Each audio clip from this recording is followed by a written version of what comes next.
Buonasera, Napoli. Benvenuti alle ultime notizie dal nostro canale. In primo piano oggi, il presidente del Napoli, Aurelio De Laurentiis, accelera i tempi per il rinnovo contrattuale di Victor Osimhen. Una trattativa che sembra giungere alla sua conclusione dopo mesi di negoziati, ma prima dei dettagli. Oggi è stata svelata anche la notizia del nuovo rinforzo del Napoli, chi arriverà.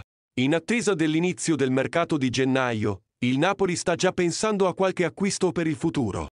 Intervenuto ai microfoni di Radio Kiss Kiss Napoli, Paolo Del Genio ha parlato di un possibile colpo in prospettiva degli azzurri. Non è una notizia di mercato, ma è una notizia certa.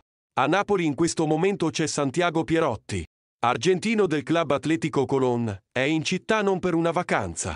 Egli un nazionale under 20 dell'Argentina, trequartista, ma può fare anche l'ala destra.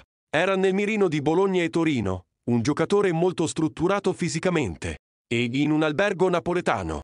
Le prime informazioni fanno sapere che il Napoli non vada per gennaio su questo ragazzo. Dopodiché ha il passaporto comunitario, costa poco, gli scade il contratto a dicembre 2024. Buon talento, non ha segnato molto essendo un giocatore offensivo. Non so se il Napoli ci sta pensando adesso, lo prende e lo dà in prestito. Non lo so, ma è a Napoli per parlare con il Napoli. Oggi è stato in albergo e poi si è trasferito a Castelvolturno.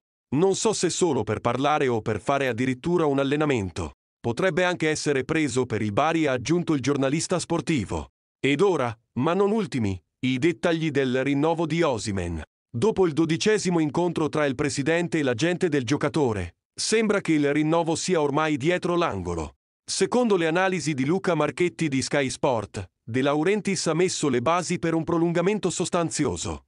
Osimhen vedrà un notevole aumento del suo stipendio, in linea con le aspettative di un talento che avrebbe potuto giocare altrove. L'aspetto cruciale riguarda la clausola di cessione, fissata tra i 130 e i 140 milioni. Questo, secondo gli esperti, stabilisce un prezzo considerevole in caso di futura cessione del giocatore. Sebbene la possibilità di un trasferimento sembri concreta, Napoli mira a chiudere l'affare entro il 31 dicembre. La società è conscia che affrontare l'estate con un giocatore con un solo anno di contratto potrebbe portare a svantaggi nelle trattative. In conclusione, l'accordo sembra a portata di mano e potrebbe essere siglato nelle prossime settimane. La firma del rinnovo contrattuale di Victor Osimhen è attesa entro la fine dell'anno. Restate sintonizzati per gli aggiornamenti su questa importante vicenda che influenzerà il futuro calcistico del Napoli. Grazie per averci scelto, continuate a seguirci per le ultime novità dal mondo sportivo partenopeo. Forza Napoli sempre!